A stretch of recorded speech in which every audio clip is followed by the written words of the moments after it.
about tonight stems from a very simple question that's posed by a painting like this one. This was painted in 1914 by Wassily Kandinsky, and it confronts us with many questions.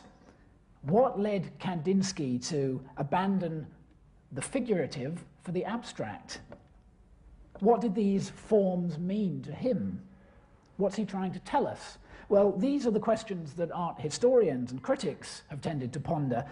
But what is it that strikes you first of all about this picture? I would say that it's the vibrancy and the richness and the exuberance of the colours. And that raises another question, one that the history of art has tended sometimes to neglect. What is this picture made from? We tend to take these sorts of colours for granted now. You can walk into a paint shop and you see rack upon rack of brightly coloured tubes of paint. If you look at some of them, they have names that hint at some relation to chemistry. Cadmium red, cobalt violet. Some of them seem to have names that hint perhaps at alchemy. Mars red, vermilion. If you look closely at the labels of some of these paints, you'll find that many of them contain chemicals with complicated and daunting names, such as quinacridone and phthalocyanine. And a chemist will tell you that these are products of the modern chemical age. And so that raises the question, were they available to Kandinsky in 1914? What about Monet, or Turner, or Rembrandt? Where did they get their colours from? I'm going to look tonight at how art got its colours, and in particular, I think that raises another question that I'd like to look at, which is how has the invention of new colour affected the paths that art has taken? It might seem a little strange to study art by looking at its materials, but that wouldn't have seemed strange at all to painters in the Middle Ages or the Renaissance. They were deeply engaged with their materials because they often had to make their own paints from the raw materials. And so these painters knew that the quality of their art depended vitally on the quality of their materials. Now, that's still true today, but few contemporary artists have a comparable relationship with the physical and chemical characteristics of their medium. I suspect that there's a perception almost of something vulgar about these tangible aspects of art. And that means that not only that some artists have undertaken ill-informed and sometimes disastrous experiments with paints, but also that art itself is in danger of losing touch with its roots as a practical craft. Now, the most ancient art that we know of, such as that was painted 15 millennia ago in the caves of Lascaux, employed pigments that were dug straight out of the earth. These were ground up minerals such as red and yellow ochre and chalk. And these so-called earth colours are generally rather dull. The ochres are iron-rich minerals similar to rust. For black, cave artists tended to use charcoal. And so the most common colours were those that nature offered in greatest abundance: black, white, yellow, and red. Now, in 1969, two anthropologists named Brent Berlin and Paul Kay claimed that colour words in any language appear in always the same sequence. That's to say, there are some Aboriginal languages that distinguish only two colours, which seem to, as far as we can translate them at all, seem to correspond always to black and white, or to light and dark. Other languages have three colours: black, white, and red. And when a fourth term is added to a language, a colour term is added to the language, it's always either yellow or green, followed by the other one of those two. So this quartet of black, white, red, and yellow corresponds to a kind of universal four-colour scheme. You'll never find languages with, say, terms for just yellow, red, and blue, or just red and blue. I don't think it could be a coincidence that these four basic colours are the ones that nature offers most readily. Now, the Egyptians used these pigments too, but they had a broader palette. Egypt in the 3rd millennium BC had a surprisingly sophisticated chemical technology. This was the product of the crafts that were central both to everyday and to religious life. In ancient Egypt, the artists were priests, and art was a devotional practice. Artworks were awarded supernatural power through religious ceremonies, and so the production of pigments was seen as a very important, socially important task. One of the most renowned pigments of the ancient world is Egyptian blue, and it's made by grinding up a copper-containing compound, calcium copper silicate, and this is a substance that was made by melting together sand with copper minerals and chalk.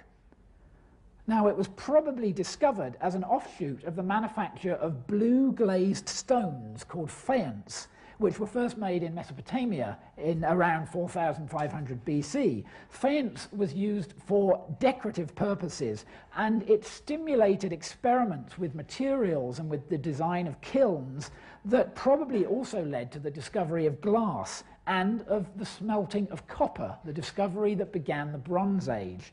So this blue pigment probably arose by chance as a byproduct of a technology that was developed for making something else entirely. And that's a common pattern for pigment discovery, which recurs right through into the 20th century. Without the social demand for substances like glass, soap, metals, dyes, and plastics, it's unlikely that many of the technologies for pigment manufacture would have evolved or would have been economically viable. So the artist's palette is, and always has been, partly a byproduct of industrial technology. Now, the Egyptians knew how to use simple chemistry to make artificial white pigments and yellows and reds and greens, for example, verdigris, which was made by letting vinegar fumes corrode copper. So their colour scheme was really quite rich. The ancient Greeks knew of all these pigments, but they didn't necessarily use them all. Some of the most renowned painters of classical Greece, this is the period from about 600 to 400 BC, such as Apelles, the court painter of Alexander the Great, deliberately chose to restrict their palette to just 4 colours. And these are the 4, if you like, the 4 classical colours that I mentioned earlier: black, white, red, and yellow. This is a wall mosaic in Pompeii, but it's a reproduction of a much older painting that was done by a Greek painter in the 4th century BC. And so it gives you some idea of the kind of muted palette that they tended to use. It's not clear why they chose to restrict their palette this way. One idea is that as the Greek painters moved beyond the sort of flat two-dimensional pictograms that the Egyptians used to depict three-dimensional shading, they found that it was difficult to achieve a harmonious balance of tones with too many colours, so that, for example, the yellows don't stand out much more brightly than the blues. And so, whatever the reason for restricting their palette this way, it came to be seen as an aesthetic choice. It was the dignified and sober way that all serious painters painted, and that idea persisted in the art of imperial Rome. Pliny, the Roman writer in the 1st century AD, condemned artists who used so-called florid colours, so that he said even if they're painting in reds and yellows, these ought to be the relatively dull earth colours, rather than the brighter pigments like cinnabar, which, ever since Alexander's conquests, could be imported from the east.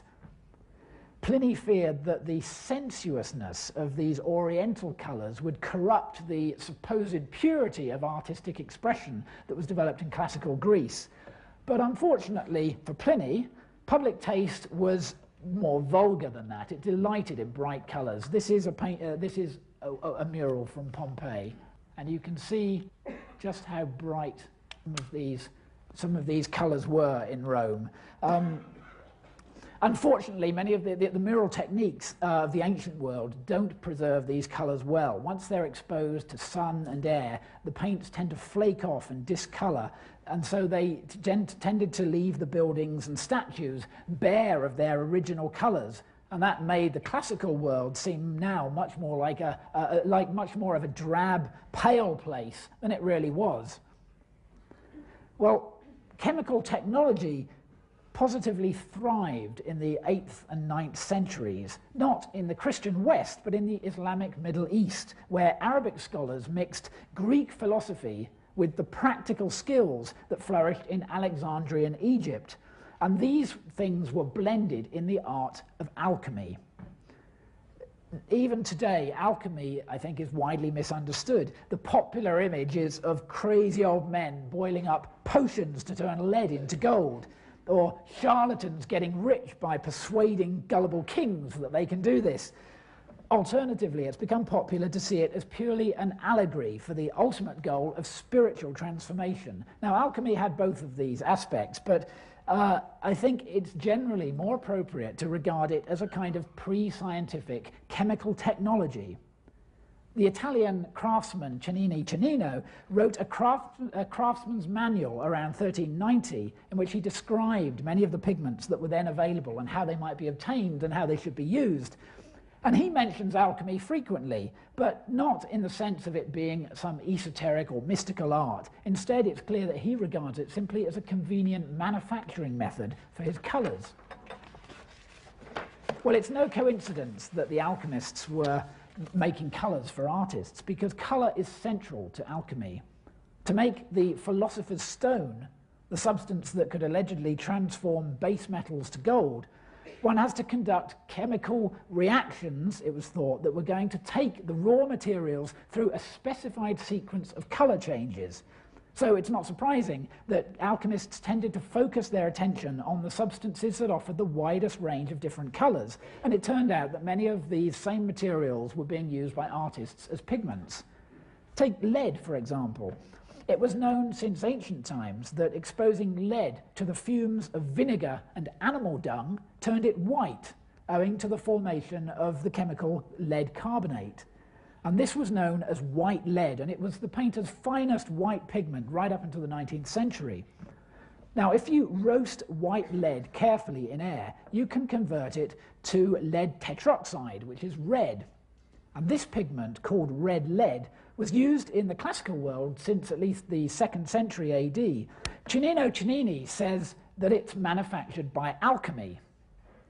In medieval Latin, this red lead was called minium, and its extensive use in medieval illuminated manuscripts gives us the word miniature.